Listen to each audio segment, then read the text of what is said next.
Covid के मरीजों को देखा जाता है। मौलाना फजलुर रहमान साहब काफ़ी कोविड में उनके मदारिस जिससे रियासती अदारे राब्ते में हैं। ये भी 2020 है। अब इमरान खान साहब इसकी वो करेंगे रिवर्स इंजीनियरिंग, तो उनको अंदाज़ा होगा कि ये मामला 2019 या उससे शायद पहले से चल रहा है, इलेक्शंस तक हम तो कहते हैं। और इसमें वो भी जहन में रहे, एक धरना इमरान खान साहब के खिलाफ जो पहला धरना था वो फजलुर रहमान साहब का नहीं था। पहला धरना जो था वो हुकूमत आने के चंद ही रोज़ के बाद वो तहरीक लब्बैक का धरना था। ठीक है 12। और फिर 2020 में जब कोविड है तो उसी कोविड के दौरान ही फिर पीडीएम जो है वो बनती है 2020 में ही। यानी पॉलिटिकल सरगर्मियां, सियासी सरगर्मियां अपनी जगह जारी हैं। 2020 में बनती है कोविड ये पीडीएम। और फिर उसके बाद अंदर जो एक शक्ल हमें नज़र आती है वो प्रॉपर, एक तो जलसे वगैरह हो रहे हैं पीडीएम के, लेकिन उसके बाद एक और मामला ऐसा है जिसको अगर आप जहन में लोग लेकर आएँ तो शायद उनकी याददाश्त में आ जाए कि वो पीडीएम प्रॉपर जो अपनी यानी एज अ हुकूमत आपको काम करती नज़र आ रही है वो 2021 में, जनवरी 2021 गालिबन, 2022 नहीं 2021। ठीक है। और वो उस वक्त नज़र आ रही है जब मेरे ख्याल से 11 कारकुन जो थे वो शहीद हो गए थे हज़ारा दहशतगर्दों के हाथों। और उस दौरान ये हुआ था कि इमरान खान साहब वहाँ पे उन्होंने कहा था कि मुझे ब्लैकमेल ना करें, इस तरह करके कोई बात हुई थी गालिबन। हाँ, मैं जाऊँगा, और वो नहीं, उन्होंने कहा पहले तदफीन करें और उसके बाद मैं जाऊँगा। और वो नहीं गए थे वहाँ। शेख रशीद साहब, जुल्फी बुखारी साहब, बाकी लोग पहुँचे हुए थे, कासिम सूरी साहब, और वो एक मामला। और इमरान खान साहब ने कहा था कि नहीं ये मैं तो वहाँ, और उसके ऊपर काफ़ी उस दौरान मरीम नवाज साहबा, बिलावल भुट्टो जरदारी साहब, गफूर हैदरी साहब, पीडीएम की सारी शख्सियात वहाँ पहुँची थी।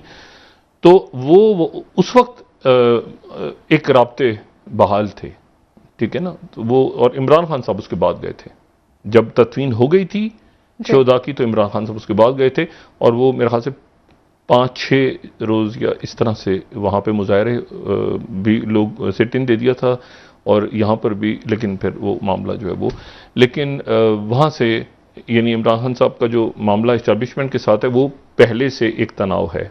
मतलब मैं सिर्फ ये बता रहा हूँ कि वो तनाव पहले से चल रहा है, चलता आ रहा है। वो उसकी मैनिफेस्टेशन जो है वो 2022 में हमें नज़र आ रही है, लेकिन ये दरमियान में ये वाक़यात सारे जो हैं ये एक तनाव पैदा करते जा रहे हैं इमरान खान साहब का इस्टेब्लिशमेंट के साथ।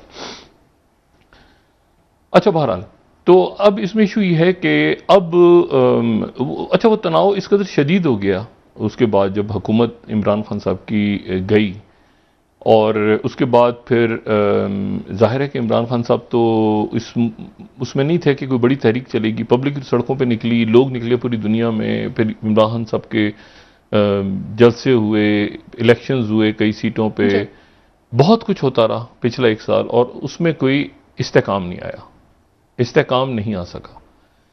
और उसमें इस्तेकाम नहीं आ सका, और क्योंकि मतलब ये हुकूमत या अरेंजमेंट भी कोई इन्होंने भी कुछ डिलीवर नहीं किया, और सारा साल ही ये मामला चलता रहा। पंजाब असेंबली, धरने, IMF होगा नहीं होगा, क्या होगा कैसे होगा, सैलाब आ गया बीच में, हुकूमत या अरेंजमेंट जो है ये कुछ चीज़ें तय नहीं कर पाया। 12 अब मफाहमत तो नहीं हो पाई, कोई बात नहीं हो पाई।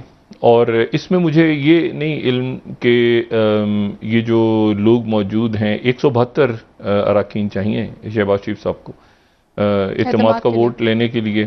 तो जो लोग वहाँ पे मौजूद हैं, राजा रियाज साहब और बाकी शख्सियात, मैं ये नहीं जानता कि वो उनके पास वो उनका वोट अगर वो देते हैं तो नाहल हो जाते हैं, या क्या उनके बारे में क्या फ़ैसला, कोई ऐसा फ़ैसला है जिस पे एक कन्फ्यूजन सा है। तो मैं उस पर कोई राय नहीं दे पा रहा, मैं इसको चेक करता हूँ। लेकिन बहरहाल वो एक फ़ैसला सा है कि शायद वो वोट नहीं दे सकते। दरमियान में ये हुआ कि वो ये सारा जो ग्रुप है, राजा रियाज साहब की बात नहीं कर रहे, ये बड़े एक्साइटेड थे शाम से, जो नज़रअंदाज किया हुआ है। उन्होंने कहा इत्तेमाद का वोट लेने आएगा ना, अब हम ज़रा मामला तय करेंगे शहबाज शरीफ साहब से, लेकिन वो इत्तेमाद का वोट ये नहीं लेने जा रहे। लेकिन उसके बावजूद जो है, यानी अभी मरीम औरंगज़ेब साहबा के, लेकिन मिनट टू मिनट चूँकि सिचुएशन तेज़ी के साथ यहाँ पे चेंज हो रही है, इसमें इसहाक डार साहब जो हैं वो उन्होंने ये कहा कि सऊदी अरेबिया और UAE के साथ उनके मामला तय हो गए हैं, और उसमें 3 अरब डॉलर्स आ जाएंगे और उसके बाद फिर स्टाफ लेवल का मुआहदा हो जाएगा। ये जो मामला है ना, ये देखें हमारी मईशत, बहुत दफ़ा बात कर चुके हैं, ये साल हर साल का बिगाड़ है।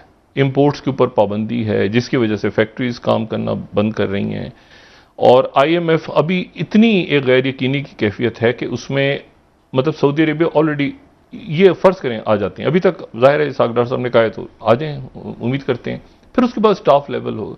ये पीछे वो जाने से पहले कह के गए थे कि आप इस्तेकाम, सियासी इस्तेकाम पैदा करें, तो उनके IMF के जाने के बाद जो कुछ हुआ है पिछले 2-3 महीने में वो हमारे सामने है, और अभी आने वाले दिनों में जो होने जा रहा है वो भी अदम इस्तेकाम अपनी अरूज पे है जी।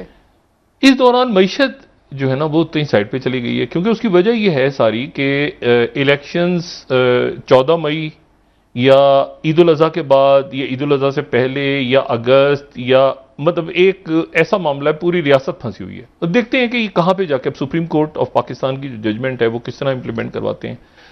और वो इसमें जो है, इसमें ये मईशत देखें 30 जून को ख़त्म हो जाएगा ये IMF का मुआहदा, और ये मुआहदा जो है अगर ख़त्म हो जाता है तो उसमें तो दिन ही कितने रह गए हैं, मतलब एक दरमियान में मई रह गया, मई का महीना रह गया जिसमें स्टाफ लेवल भी मुआहदा भी होना है, जिसमें बजट भी बनना है, जिसमें सब कुछ होना है। फिर उसके बाद वो बजट जो है वो जाएगा जून में, और IMF का मुआहदा ख़त्म हो जाएगा जून के आखिर में। तो ये मुझे नहीं पता कि इसाक डार साहब के क्या जहन में है मईशत के हवाले से, और उनको क्या, क्योंकि मईशत बहुत, देखें हमने ये भी तय करना है ना, फ़र्ज़ करें अगर अगस्त में होते हैं इलेक्शन, अक्टूबर, जब जो भी हुकूमत के जहन में है, अगस्त में, सितंबर, जो भी चाहे, इशू ये है कि जून में IMF के साथ फिर आपने मुआहदे में जाना है या नहीं जाना। तो जून में जो है, मतलब ये एक गैर यकीनी इतनी ज़्यादा है, और वो हम IMF में जाएंगे तो वो क्या इसाक डार साहब ही तय करेंगे, ये हुकूमत रहेगी, फिर वो 2 महीने के बाद वो चली जाएगी, और वो हमें अगला जो साल है उसमें मुझे नहीं पता कि मेरा ख्याल है कि जो आखिरी हमने कैलकुलेट किया था वो तो कोई 27 या 28 अरब बिलियन डॉलर्स हमें चाहिए अगले साल के लिए, जो कर्जे वापस करने हैं, जो हमने सूद देना है, जो बाकी।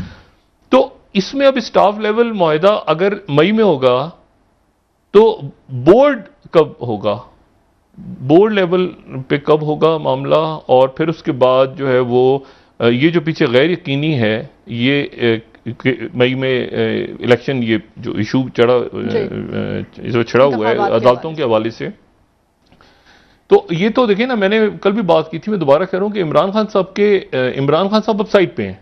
यानी अब हुआ इस तरह से कि इमरान खान साहब, हुकूमत और इमरान खान साहब को इस तरह से देख लें कि हुकूमत के साथ इस्टेब्लिशमेंट और इमरान खान साहब के साथ ये जो है ये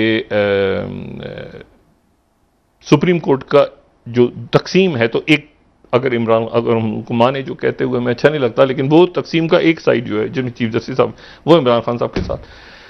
तो अब जो हुकूमत या अरेंजमेंट में लोग बैठे हैं वो इस बात पे खुश हैं कि इमरान खान और इस्टेब्लिशमेंट का फड्डा पड़ गया, तो ये तो आ नहीं सकता, इस्टेब्लिशमेंट तो उनके साथ है। यानी अब अजीब देखें ना मुल्क, और इमरान खान साहब इसलिए मुतमईन है कि चीफ जस्टिस और उनके साथ जो बेंच है, हाँ, उनका और इस अरेंजमेंट का फटा पड़ गया, ठीक है ना। मतलब ऐसा और खौफनाक किस्म का फटा पड़ा है, बड़ा खौफनाक किस्म का फटा पड़ा है कि उसको फैसले को माने ना माने, क्या करें, तौहीन होगी, क्या होगा, कैसे होगा, तो वो सारा फटा, मतलब जो है ना वो चिल कर रहे हैं दोनों एक इमरान खान तो चिल कर रहे हैं ना, कम से कम वो साइड जो है वो ये देख रही है, क्योंकि उनके सर के ऊपर आ गई है सुप्रीम कोर्ट। अच्छा, इमरान खान साहब का तो, इमरान खान साहब ने दबाव रखा हुआ है ना कि मतलब चीफ जस्टिस का साथ देना होगा और इस्टेब्लिशमेंट के हवाले से, वो जो भी, लेकिन असल इशू उधर खड़ा हुआ है इस वक्त आके कि ये सुप्रीम कोर्ट का फैसला जो है, और इमरान खान साहब ने कहा हुआ है कि कदम बढ़ाओ,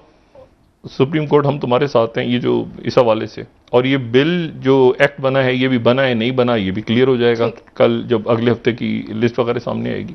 तो तलखी है बदकिस्मती के साथ, और इसमें जो है वो मैं तो ये फिर मैन मेड क्राइसिस है ना, तो इसको कैसे ख़त्म किया जाए, कौन ख़त्म करे इसको, कैसे हो ख़त्म, तो ये ज़्यादा देर तो चल नहीं सकता। अब ये हेड ऑन कोलिजन की तरफ जाता है मामला, तो सुप्रीम कोर्ट अगर दरमियान में एक अदारे का इस तरह से आना मुनासिब नहीं है, लेकिन वो आ गई है बदकिस्मती के साथ। वो कैसे इम्प्लीमेंट करवाते हैं, क्या 190 के तहत करवाते हैं फैसला, तौहीन होती है नहीं होती, क्या मतलब ये अब ओपन एंडेड कहते हैं ना कि मामला आगे किस तरफ जा रहा है हम नहीं जानते। लेकिन नवाज शरीफ साहब के हवाले से खान साहब ने इंकशाफ किया है कि उनको ये गारंटी दी गई है कि खान साहब को और पार्टी के जितने भी रहनुमा हैं उनको जेलों में डाला जाएगा और उनके लिए राहें जो है वो साफ की जाएंगी।